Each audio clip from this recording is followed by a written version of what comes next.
For my sexuality, I'm like fluid, considered queer. I commend every homeless person that is out there sleeping on the streets every night. I knew about PrEP. I talked to my provider about it. He was like, no, like the cons don't outweigh the pros. I asked again in April. He said, once again, cons don't outweigh the pros. Hey, I'm having unprotected sex. I need PrEP. I lost like 10 pounds in a week. And they were going to urgent care. And I had to tell them, I was like, I need you to just like test me for HIV. Yeah, they told me, you're positive. We're back for season 8 of the Confessions podcast. And this time, it's the PrEP edition. HIV cases may be dropping overall, but not for the Latino community in the United States. Even though more people know about PrEP, too many are still missing out on this game-changing protection. This season isn't just about PrEP. It's about sex, sexuality, intimacy, and desire. We're talking sex, pleasure, identity, and everything in between, from kinks and fetishes to how PrEP fits into real people's lives. This is where the stories get raw, honest, and unapologetically hot. Whether you're curious, cautious, or already living your PrEP life, this season is for you. Turn up the volume, lean in close. Welcome to Confessions, the PrEP edition.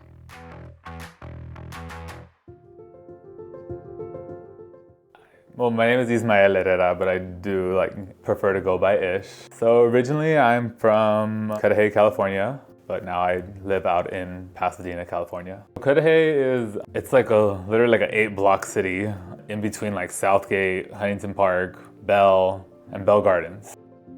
The 3 best words that describe me are, I want to say like simple, but also complex and different. I come from a family of 5.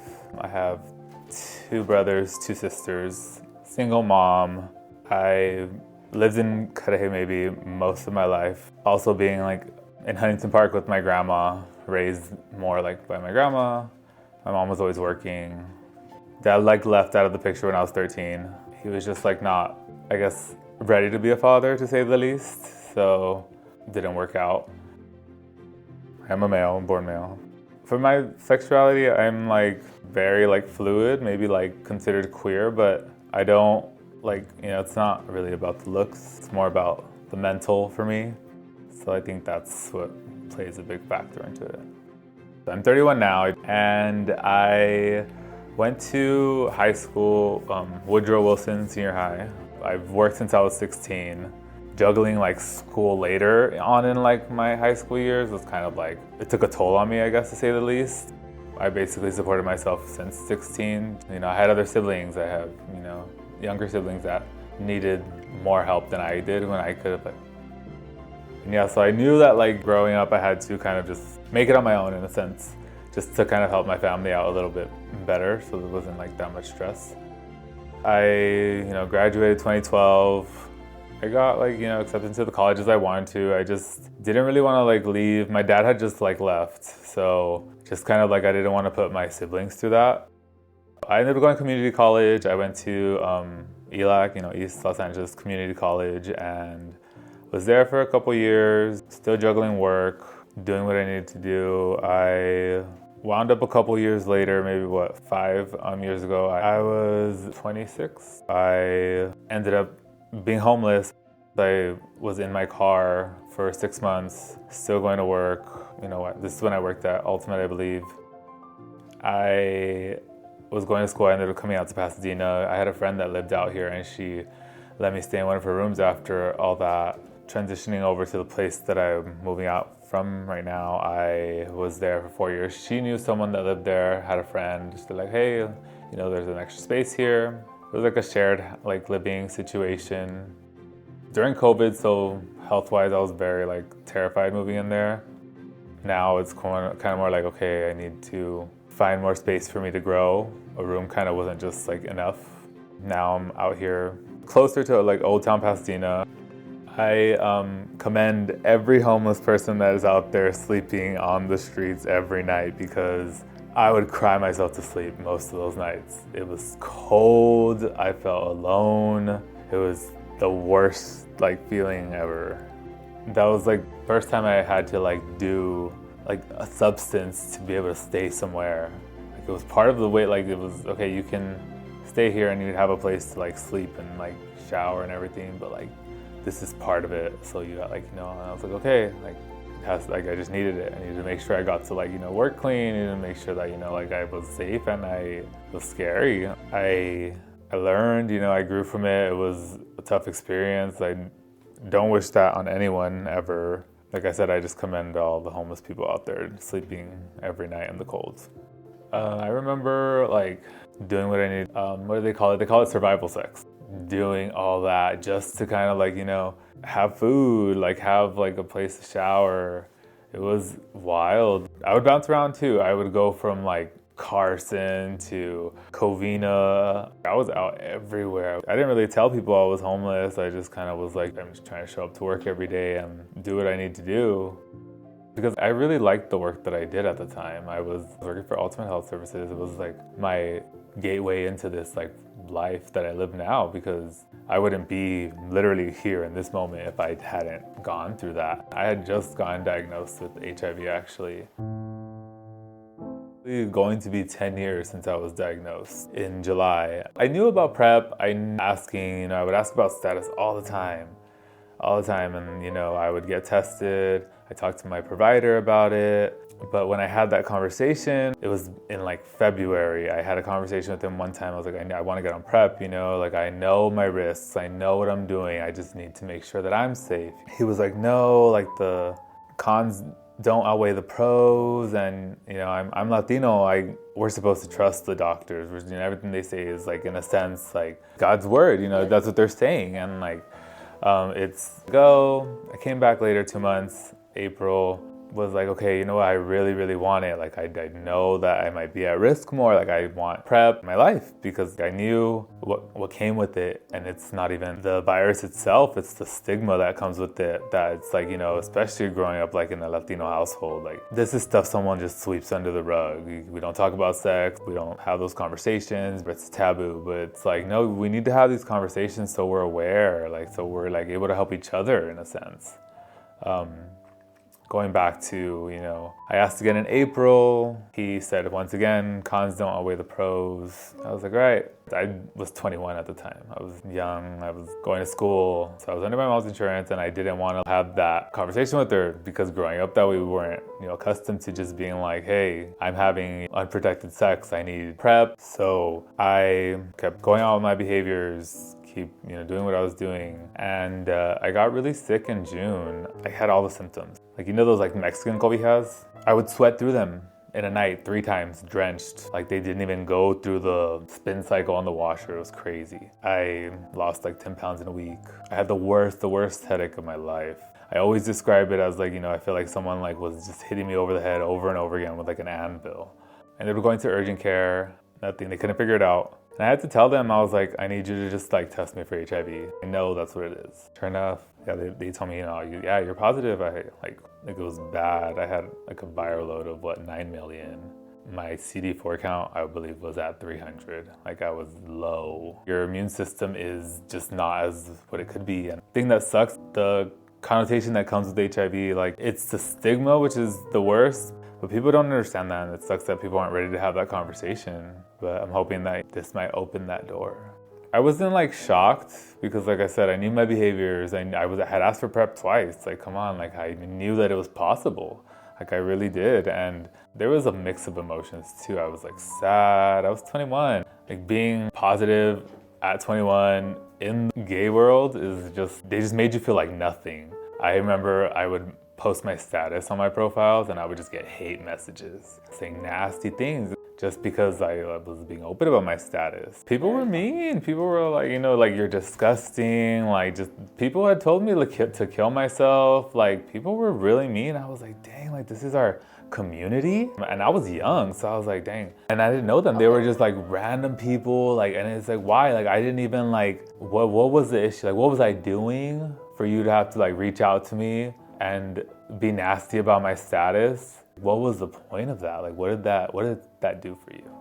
It just made me feel like I wasn't accepted. Like people that were supposed to be like, my community wasn't there, but also I was very upset. But also because of my provider, how could you do that to me? I had asked for it PrEP twice. It was just upsetting. I didn't get why he had to act that way. I had went through this whole thing because I was so upset. I went for his license. I was very upset. I went to the board for the doctors because I was mad. I'm not the only gay boy he probably did this to. Just because you know that I have sex with men, you're going to treat me differently because I'm asking for a pill that prevents me from contracting HIV, which is notoriously known to be associated with gay guys. He was spreading it himself in his own form of way, yes, of course, I was having unprotected sex and I know that, but that's why I came twice before to ask for something that I knew I needed, which was PrEP, to keep my body healthy in a sense. He was just a primary care.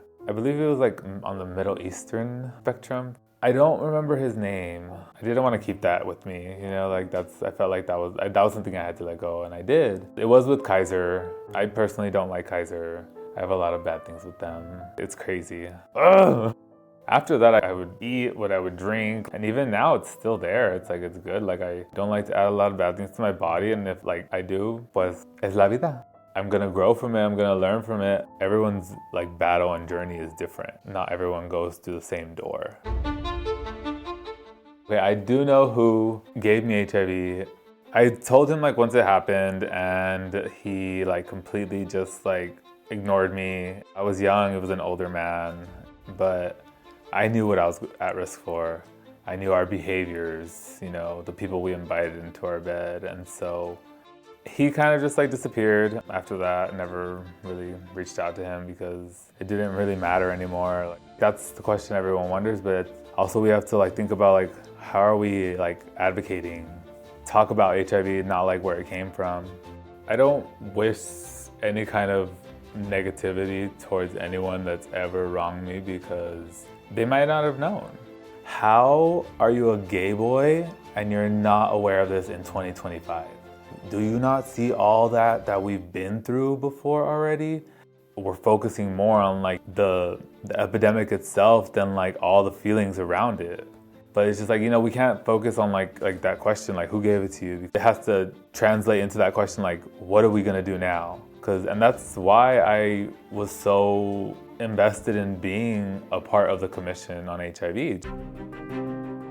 I recommend that everyone checks out the Commission on HIV's website. There's a plethora of information and resources you can find there. It's hiv.lacounty.gov. Super easy to remember, and you'll find what you need there.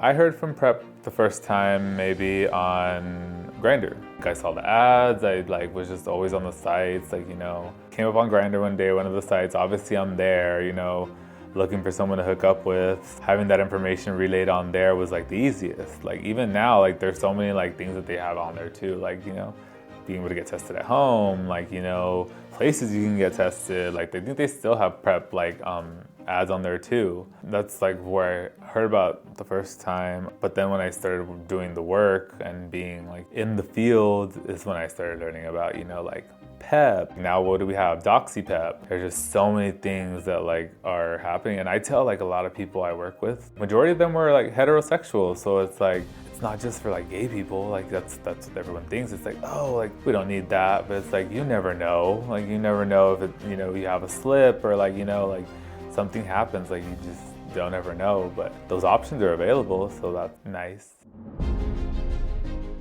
I have connected with other people who have HIV, also people who are negative. I'm honestly pretty open about my status. If we're gonna have sex, I'm probably most likely gonna tell you. If not, I must have forgot. I decided to be open about my status because of all the hate mail I would receive, and to try to just end stigma. There's still that stigma out there. There's still that hate out there. The people that, for lack of a better term, ignorance on what HIV really is and what you can do about it. I know of options because I know what people have come to me knowing that I'm positive, and if I didn't say something and they obviously I tell them after, and I'm okay, if it's really an issue and it shouldn't be because I'm undetectable, there's these options if it's really that worrying to you. I talk about you because you all the time, and it's crazy that I still have to talk about it because it's like, why is this like not known? Like I said earlier, like how are you like a gay boy and you don't know these things about like your own community? People don't talk about sex. People don't talk about sex at all. Like everyone's doing it or everyone's having it, but no one's talking about it. And I think that's our barrier. That's our like, our gap is that we're not focusing on being open about sex. When I go get tested, I ask for like my swabs because like I know what kind of sex I'm having. If I'm like giving oral, if I'm like, if I'm bottoming, if I'm topping, like I know what like tests need to be done, so I'm gonna ask them. And it's crazy that I have to, talk to my own provider and, basically tell them, hey, can you get me this test? I think I had went to like urgent care a couple like weeks ago and like they didn't even have the swab that they needed for like an oral gonorrhea chlamydia exam. I was like, what? Like, how does this not even like a thing? In this current political climate, it's scary, I guess, to say the least. Is this what like the future is gonna look like? Because we're not gonna have the funds or we're not gonna have the resources. What has supported my mental health over the years has to be like music. I'm always listening to music. It just keeps me sane. I have like my friends and my family there. Being 31, I've learned that I have to be my own support system. Music is always there. In my life, like, I've had accomplishments. Personally, I feel like they're not that great. Being like a commissioner on the commission of HIV it helps. I've been the co-chair for the Consumer Caucus for about 3 years now. I feel like I have been able to help people in their way.